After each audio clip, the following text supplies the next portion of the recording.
Olá, bom dia a todos. Bem-vindos a mais um webinar do programa FAPESP de Mudanças Climáticas Globais, desta vez agora discutindo a importante questão da urbanização e das mudanças climáticas. É um tema muito abrangente, mas absolutamente estratégico para o nosso país encontrar maneiras de viver nas nossas cidades de uma maneira sustentável, e é esse o tema da nossa discussão de hoje. Então, para a abertura do nosso evento, eu gostaria de convidar o professor Luiz Melo, que é o diretor científico da FAPESP, para suas palavras iniciais. Luiz. Obrigado, Paulo. Boa tarde a todos, aos membros do Programa de Mudanças Climáticas da FAPESP, aos palestrantes do evento de hoje, os professores, as professoras Maria Fernanda, Paulo Pellegrini e Alisson Barbieri. É um prazer estar aqui para a abertura de mais um webinar do nosso Programa de Mudanças Climáticas, nesse caso abordando o tópico da urbanização e mudanças climáticas. Parece o óbvio, ululante, a gente imaginar a relevância do processo de urbanização, que é um processo constante ao longo de vários séculos, aí, para não dizer milênios, e que se acelerou agudamente nesse último século. Evidentemente, há várias vantagens do processo de urbanização e a natureza das relações sociais e do trabalho, e, evidentemente, sobretudo numa metrópole como São Paulo, numa região tropical, são evidentes as questões da urbanização e das mudanças climáticas, que o digam os temporais de todo final de tarde, que acontecem na nossa cidade, nessa época do ano, até mais ou menos março, abril. Evidentemente, esses dois fenômenos estão fortemente relacionados, e entender como essa relação se dá nas suas múltiplas dimensões das esferas, então, das mudanças climáticas, mas que tem a ver com a sociologia, a antropologia, tem a ver com o próprio processo histórico, tem a ver com a geografia, onde a nossa cidade ou outras diferentes cidades se situam. É um aspecto fundamental, porque se nós não entendermos adequadamente os determinantes, a gente tampouco vai entender como melhor agir para minimizar, mitigar esses problemas. Então, é com grande satisfação que eu faço a abertura de mais esse webinar. Desejo sucesso aos ouvintes, a todos nós, que nós possamos aprender e nos inspirar e desenvolver novas iniciativas. Obrigado, Paulo. Obrigado, Luiz, por suas palavras, para o nosso programa e para o nosso webinar. Bem, relembrando um pouco, o programa FAPESP de Mudanças Climáticas Globais tem um novo plano científico que deve orientar as ações de pesquisa do programa FAPESP ao longo dos próximos 10 anos.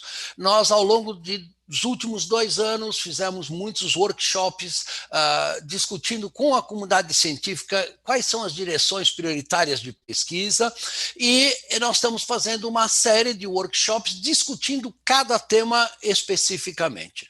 No caso do tema de urbanização e mudanças climáticas, é importante hoje a gente saber que 84% da população brasileira hoje vive em cidades. Então, se nós não encontrarmos uma maneira das cidades serem mais eficientes do ponto de vista energético, mais agradáveis, se refletir no bem-estar da população e também fazer das nossas cidades, reduzir as emissões de gases de efeito estufa e reduzir o grave problema da poluição do ar que aflige muitos dos nossos grandes centros urbanos, nós realmente vamos ter problemas importantes para a sociedade brasileira. Então, é um tema que basicamente envolve 84% da população brasileira, o que não é nada desprezível.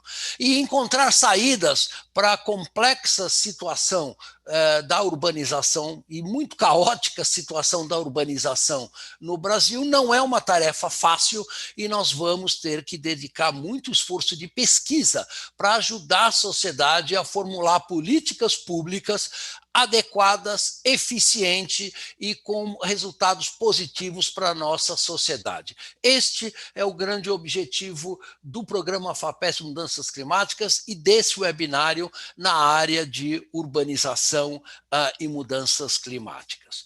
Então, sem muito mais delongas, porque o principal é a participação dos nossos convidados, que vão discutir este plano científico da FAPESP e também ampliar os nossos horizontes na questão de urbanização e mudanças climáticas. Eu gostaria, então, de anunciar a nossa primeira convidada, a professora Maria Fernanda Campos Lemos, ela é da PUC do Rio, ela é professora de urbanismo da PUC do Rio e é líder do Laboratório de Urbanismo e também coordena o Núcleo Interdisciplinar de Meio Ambiente da PUC do Rio. Ela é membro do IPCC, está trabalhando atualmente, coordenando o capítulo da América Central e do Sul, do grupo de trabalho 2 do novo relatório que deve sair daqui a 2 anos, e também trabalha na Urban Climate Change Research Network. Ela trabalha na área de planejamento e de projeto urbano, com ênfase na sustentabilidade, na resiliência urbana e na adaptação das cidades às mudanças climáticas, que são temas estratégicos para a gente numa cidade também como São Paulo. Então, Fernanda, a palavra está com você. Obrigada, Paulo, e obrigada ao convite de todos os colegas da FAPESP para esse seminário. Eu vou aqui compartilhar a minha tela, então. Vocês podem confirmar para mim se estão todos ouvindo? Está tudo bem? Ok. Bom, então, eu vou falar um pouquinho sobre algumas premissas que para mim são importantes, algumas lacunas de conhecimento que eu identifico, algumas prioridades para a gente trabalhar o tema da adaptação de cidades para a mudança climática, e depois eu vou fazer algumas contribuições, alguns comentários específicos nos tópicos do programa FAPESP de pesquisa sobre mudanças climáticas globais. Bom, eu acho que a gente está vivendo um mundo, né, Blade Runniano, né, isso os futurólogos do século passado, né, e olha que estranho falar em século passado, entendiam como um futuro distante, mas a gente está vivendo isso, né, a gente tem uma elite mínima, dominante, segura, que está usufruindo de toda a tecnologia, em oposição a uma massa humana que está submetida a uma série de privações, excluídas não só do acesso aos recursos naturais e tecnológicos, mas ao poder de decisão. E tem um agravante nesse futuro que é hoje, né? Que é a crise climática. E com toda a tecnologia que a gente tem à nossa disposição e com todo o conhecimento para enfrentar o problema, o que a gente realmente está fazendo é distribuir o ônus dos impactos da mudança climática da forma mais injusta possível, né? E, na verdade, eu começo com essa ideia, que eu acho que é muito importante, de que a insustentabilidade e a vulnerabilidade socioclimática das cidades tem na sua base a desigualdade. Assim como a pobreza e a informalidade, que estão associadas a essa desigualdade, e o reflexo disso no espaço físico das cidades é uma enorme precariedade habitacional e espacial, uma segregação físico-territorial enorme, e a gente precisa entender que a cidade é um sistema, e quando esse sistema está fragmentado, ele fica disfuncional, e disfuncional ele não pode ser resiliente. Então, para a gente tornar essa cidade resiliente e adaptada, o que a gente vai precisar é investir muito em conhecimento e soluções de adaptação que reduzam essa desigualdade. Eu acho que essa é a prioridade, é a grande prioridade que a gente tem hoje.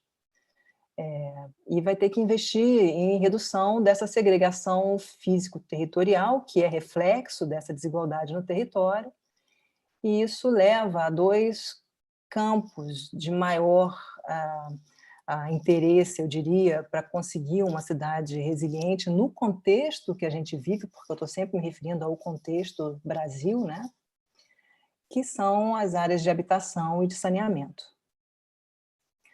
Eu acho que é muito importante que a gente consiga focar os investimentos que a gente faz em pesquisa no contexto nosso aqui, né? E aí, eu acho que também é importante, sempre tem um lado bom dessa história, né?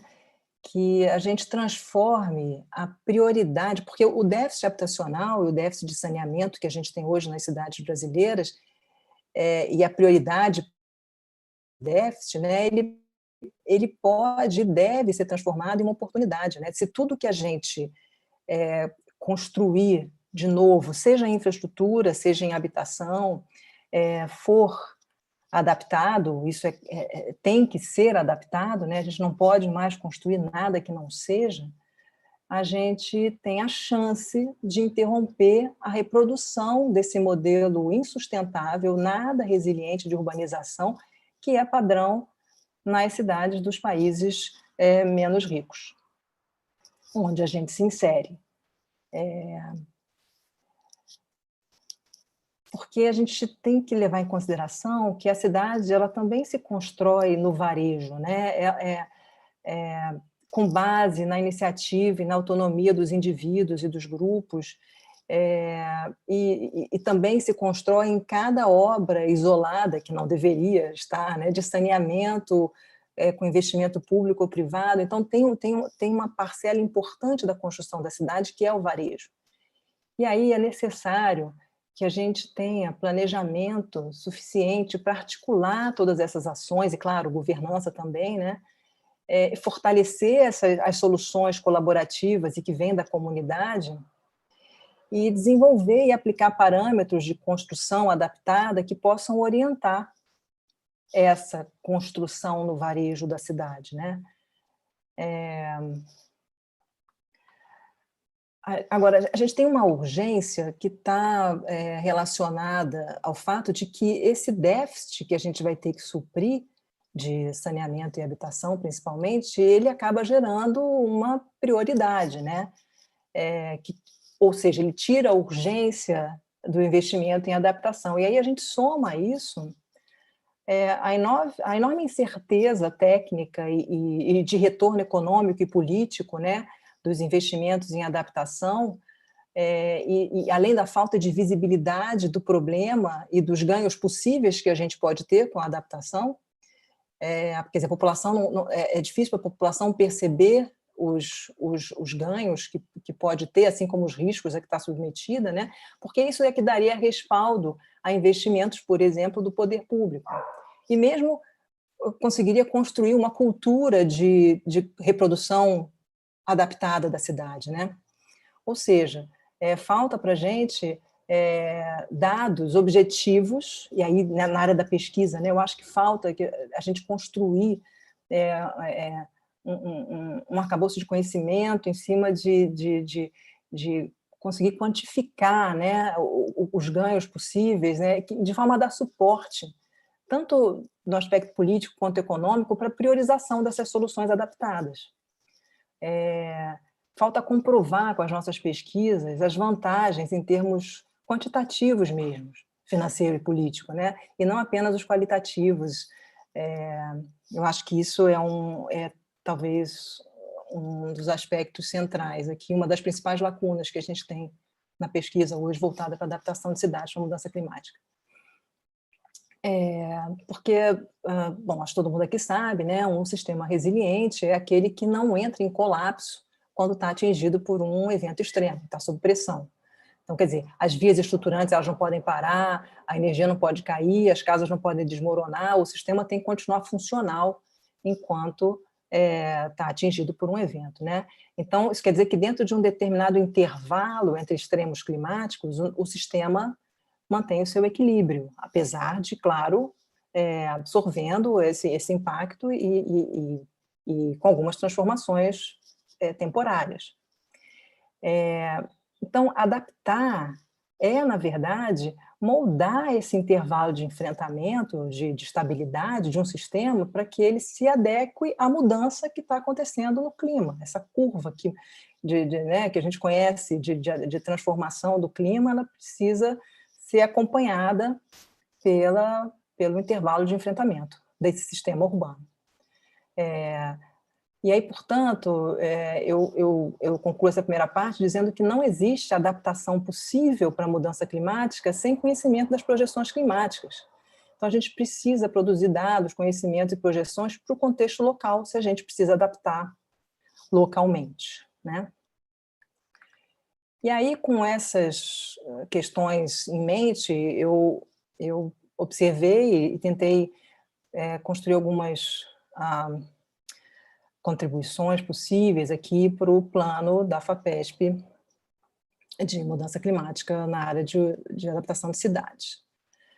O primeiro tópico que é colocado como prioridade tem a ver com as soluções para a mobilidade urbana nas grandes e médias cidades, visando reduzir emissões de gases de efeito estufa e poluentes atmosféricos, protegendo a saúde da população.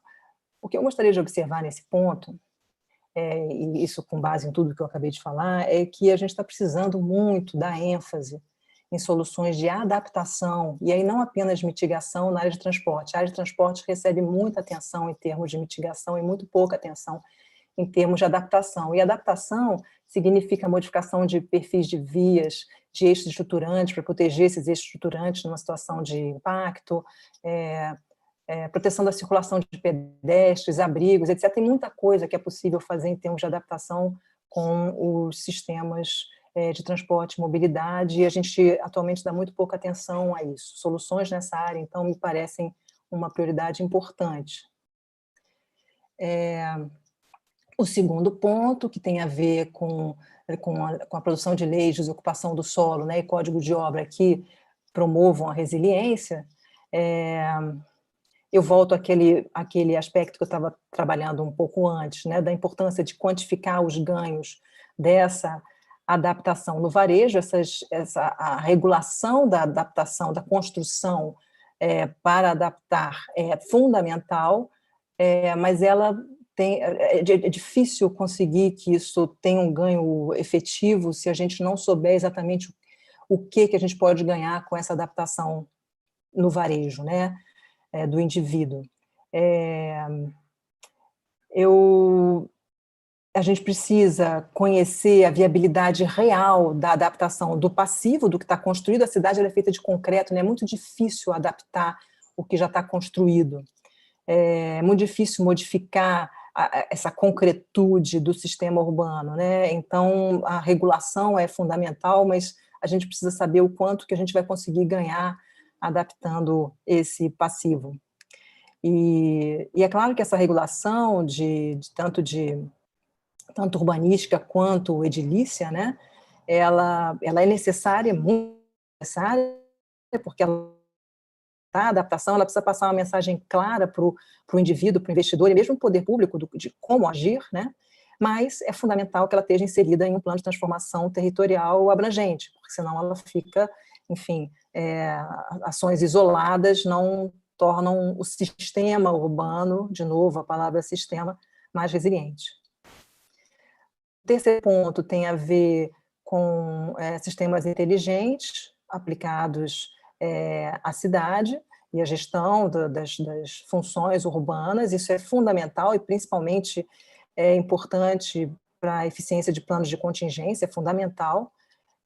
Eu queria só lembrar que, claro, que os sistemas de gestão inteligentes são parte do como fazer e não do que fazer, e isso, para mim, coloca esse tópico num nível de prioridade, digamos, secundário, né?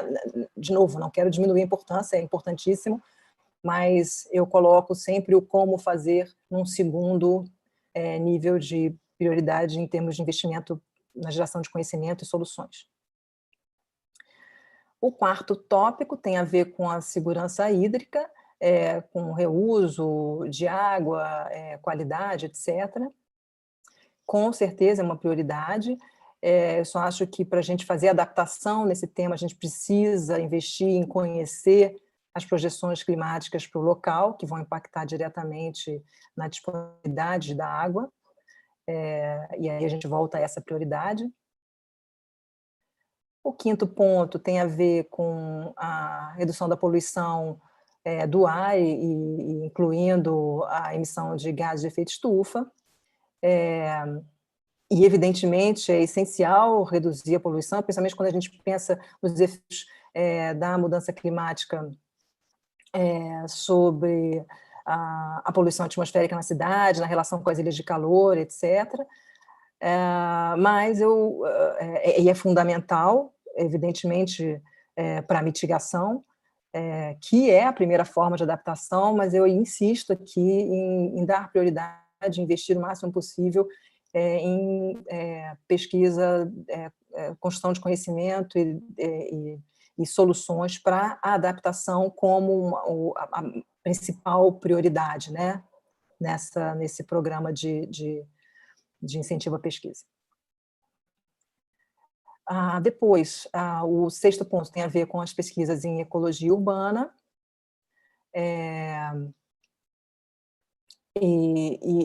claro, e aí eu volto ao meu ponto, né, da importância da gente conhecer, quantificar, né, e ter um pouco mais de segurança sobre os resultados possíveis e sobre trabalhar com números, né, para conhecer melhor os serviços ambientais. E aí tem um tema correlato, né, que é a aplicação de soluções baseadas na natureza na adaptação das cidades.